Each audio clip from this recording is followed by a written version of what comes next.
مثال چند ساله اول ترجمه اول تا کم ترگب زد؟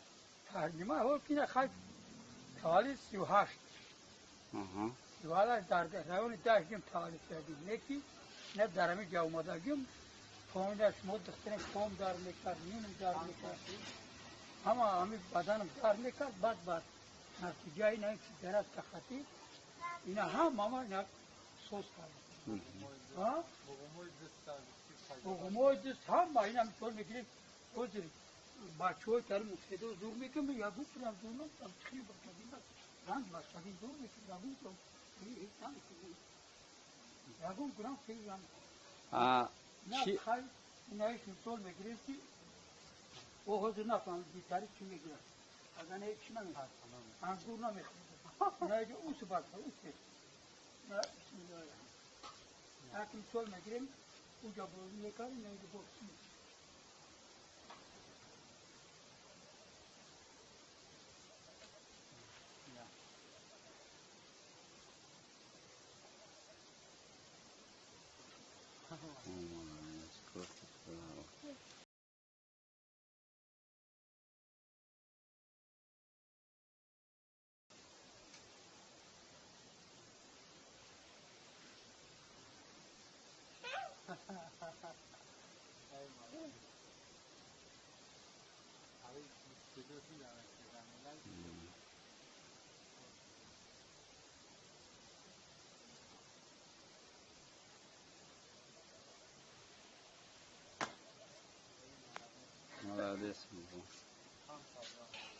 با کدام اصول داری برای مشق انا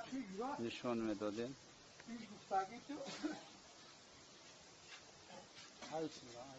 این هم ها اوتانی کسالی میاد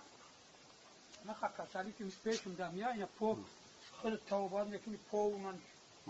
یک جنا کردیم از پیش برا اونا توبات یا مو اینا میاد ما کاریم پو خود منطقی شد با اینا دیگه آواز میدن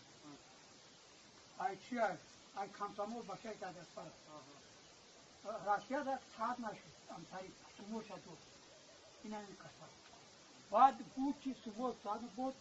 اینی لاور اساس پوش جهان باید کرد بعد یکی دولت‌ها را بچه‌اش توبه نکرد می‌فهم تایی پوش مینوریش میگه چی میگنم جوت میگه توش کابو اینا بعد او همو گفتاش که پیش بگوی مالی برا بعد پیش ما اومد خوندم دو شدم چون کامپیوتر بود بعد گفتم که نافی می‌کنه اینا میگه 3 روز هم خیلی که 7 پویت اینا 3 روز اینا داره اینا کام فرما اکا چند کیلو آیا می؟ چند کیلو آیا؟ اکا کیلو زمین کتوکرا بدیم